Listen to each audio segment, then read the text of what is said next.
I was extremely restless and full of undefined emotions. I was walking down the hallway in front of the waiting room. I remembered all the advice given to the mother-to-be, all the fearful smiles of the last weeks of pregnancy, and the first groans of the early labor. The possible risks were giving me stomach aches. Hours were slowly passing, and I wanted nothing but the anxiety to end and to know that my beloved one was safe.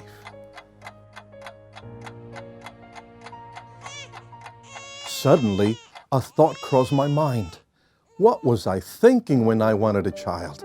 I don't know about others, but in my case, the feelings of fear and helplessness and the need of protection come back when that small wonder who has brought so much joy into our lives turns from angel to terror, making me ask again, is this how it should be? Why don't kids come with a user manual? Or how come I don't get a well-behaved child? I'm terrified of what will happen when he grows up. By the way, has anyone found a user's manual? Hi, I'm Dr. Claudio Consuegra, and I too have been through that roller coaster of emotions when our kids were born. I can assure you that holding those beautiful little ones in my arms and what they have taught me through the years far outweighed the fear I felt the first time I looked into their face. I wish then I had a simple, easy to follow user manual on how to raise them.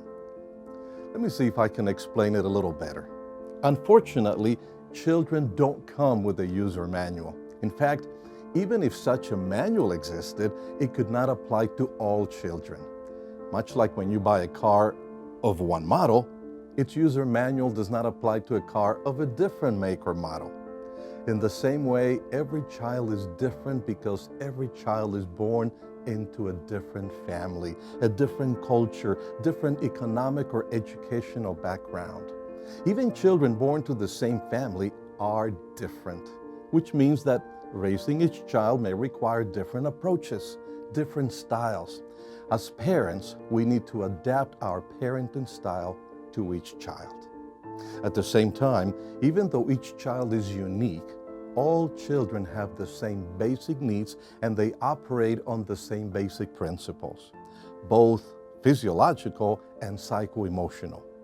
What we need to do as parents is to learn as much as we can about the behaviors that are common to most children so we will be prepared to act and react properly whenever certain situations come up. When we understand those patterns of behavior that are common to most children, we will also be able to identify the same in our own child. That's our goal in this series.